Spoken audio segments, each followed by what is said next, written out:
Yeah, I don't want to remember nothing, you understand? And I want to be rich, someone important, like an actor. Anybody remember where that line's from? No. Yeah, Cypher said it right to Agent Smith as he was eating that bit of steak. Oh, right. Yeah. He's getting this new show. He even talked about it, he blurted out the name of it during the video and then covered it up later with this sound. It was really annoying. It pissed off a lot of people in the comment section as well. But he talked about how he's getting this new show. So is this right? He probably had to make some sort of deal to get that show. I'm sure. You don't get a show on TV by being a truther. Maybe a love policeman, but not a truther, right? Right. Wow. Well, that would explain it more than anything, I think, if he's got a new TV show and it's not on RT. What's that? Oh, there was also a video that he did at the Jefferson Memorial about the arrest of Adam Kokesh for dancing. And in that, he was being rather silly and ironic. And I'm not sure how close that was in time to the video from Times Square.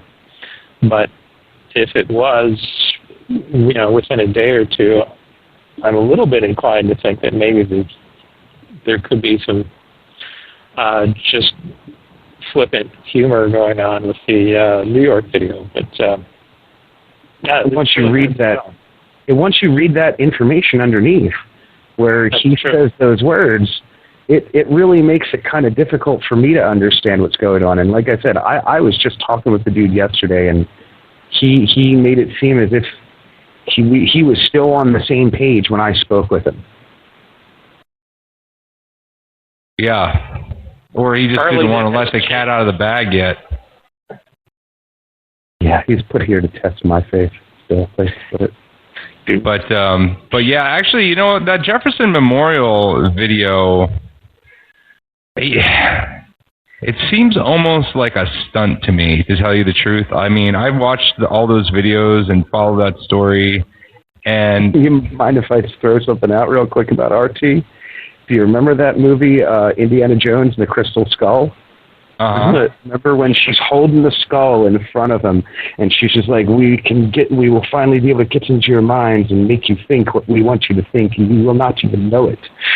That's what we're doing to you. And dude, RT America is Russian TV. I mean, everything that they put out makes America look really bad and really shitty, and it's like they're trying to cause a revolt. I like Adam Kokesh, don't get me wrong. I think he's awesome.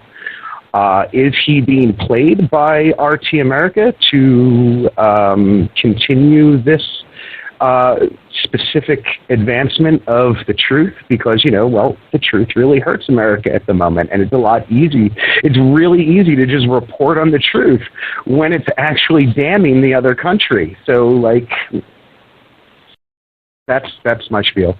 Yeah, but see, my thing about the Jefferson Memorial event particularly, it was kind of like a false flag revolution, not to encourage people to revolt, but to kind of put up this frame of, oh look, we got him, we won, we beat the man. But I mean, really, all they were doing was dancing around. The TSA is still there, Real ID is still there. We still have cops shooting people every day and beating up people with cameras. I was really unimpressed with the whole Jefferson Memorial thing. It seemed like a whole big publicity stunt. It was set up on both sides. Did you see where the fellow was put in jail for 6 years for videotaping a police officer brutalizing someone from within view of his front lawn? No, I didn't know that they had gotten a 6-year sentence. Yeah, apparently. For videotaping or for something else? for videotaping and supposedly resisting arrest. Although, if they were forced to produce evidence that he was videotaping, they might be hard-pressed because they disappeared the video camera and the video record. Yeah, what I heard is they were facing 6 years. I didn't hear that they had gotten 6 years. Oh. I don't know. Do you have some information I don't? The headline may have been, okay, you could be right. It may be facing 6 years. I was going to say, does that mean if there's no evidence for them? I mean, that just doesn't make sense to me. I mean, you're right. If there's no evidence, and that means there's no evidence for them to convict them either. It's not going the other way. I mean, it can't go. The door can't swing both ways when it comes to something like that one.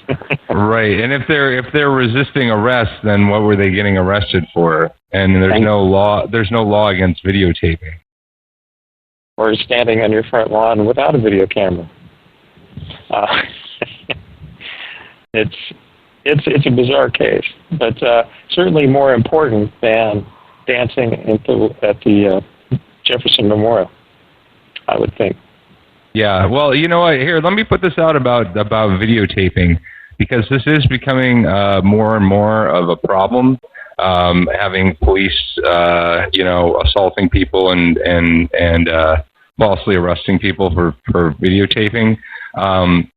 I think the next step we have to do is we have to have some sort of like remote system for videotaping, so that way, there isn't a person there that they can, attack. So have like a remote control car with a camera on it, or mount it somewhere on the outside of your house, or mount it somewhere in your vehicle. That way they're not attacking the person, and if they tear a video camera down from a pole on your yard, then that's destruction of property. Or if they, if you have it on a little remote control car, you see the cops coming, you just zip away. They're not gonna, the cop's not gonna go run around trying to chase a remote control car if he even notices it. Soon enough, they'll have remote control, like hexacopters or quadricopters, and they can just use them to attach some cameras onto it, and they'll be staring at us through our living room windows. Yeah, no, they already are doing that, Kevin. I can vouch for that. I've seen that. They have that. that technology, they have that and beyond that. So, I don't know. Is there anything else you guys want to talk about? I guess that's it for me. I don't know if you have anything else to add. Yeah, I've been crying about this all day, so I think I've said all that I really need to at this point. And my only hope is that he comes out and says something else, puts out some other videos, anything to explain what he has thus said so far, and like, because otherwise, like, I personally will feel the most harshed on because of the situation that I literally was just in with him, and I have no choice then but to even say something even louder, and that I don't like being in that position, but at the same time, like, I don't know, it just seems like the right thing to do, that like when someone in the truth movement goes and like messes everything up for the rest of us, it's got to be spread around and mentioned and told about, because it's not okay that we can have it so easily be infiltrated and messed up and made to feel like so many of us feel today. Well, it also underscores why this needs to be a leaderless revolution, leaderless, I don't know, whatever this is, it needs to be leaderless, because there's people like Charlie Veitch or Charlie Sheen. I guess it's just anybody named Charlie is the problem here. They flame out like this, and we have to be prepared to go on without them. Yeah, no, I certainly, and that goes for anybody.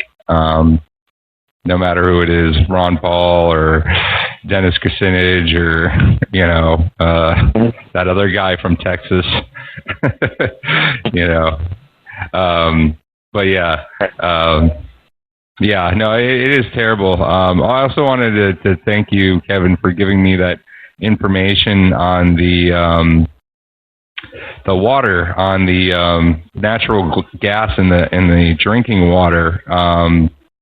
This is something. Yeah, it's caused through fracking. That's like a lot of people are really concerned about this in Philadelphia, and that's the reason why I specifically even pulled that clip out and then added it to a different video even as well. Like I pulled that out of the podcast and added it to another video, which was just had like me and Derrick Jensen speaking. Yeah, the whole fracking thing. Like I hadn't really given it a whole lot of thought. I know it's been a big buzz thing lately, this whole fracking issue, and I never realized like how serious it is, because I moved to Florida here a year ago, and I noticed that if my water boiled over on the stove, like we're talking just water, nothing else, if the water boiled over and came out the side of the pot, it would fall down, hit the gas flame, and it would like ignite. And I was like, that's not right. I was like, and then I couldn't, it was so bizarre that I couldn't accept it mentally, like how people can't accept like, Charlie Veitch saying that he's not a truther anymore. Yeah, or yeah, exactly, or just people in general, where it's something that's so out of the scope of your mind that you just can't process it, so you just ignore it, and and I was like, I must be hallucinating. That's not possible, and I just totally put it out of my mind, and it happens all the time. It happens at least once a week. My water catches on fire, and this is, tap water.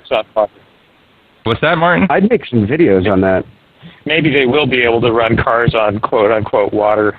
Right? I mean, yeah, certainly. I'm ready to build a water still at this point, because yeah, that's just. I mean, I don't think my filter is getting it. So because apparently my water's still catching on fire. So yeah, I mean, and then when he brought it up on the show, I was like, wait, there's somebody else that this is happening to too? Okay, I'm not crazy. This is really something. And yeah, this is a very, very serious issue. I think that needs to. I will certainly look more into it and try to get a good guest and do something about it on my show in the future. So. Reminds me a little bit of the Cuyahoga River burning back in the 1970s in Ohio. Yeah. Oh, because of all the animal fats and stuff? No, it was actually solvents and oil floating on top of the water. It was so badly polluted that it caught fire, literally, and burned. Billowing smoke into the sky for, I don't know, was it hours or days? But it was just horrendous. Well, your water is probably safer to drink if you burn it off first. Well, there you go. Anyway, thank you guys for calling in. Blair Stu is in the chat room, and Blair, I sent you the call-in info on Facebook, so see if you can call in here. I'm going to play some music, and hopefully when we come back, Blair Stu will be ready to talk to us. So, yeah, we'll take a quick break, and we'll be right back, folks.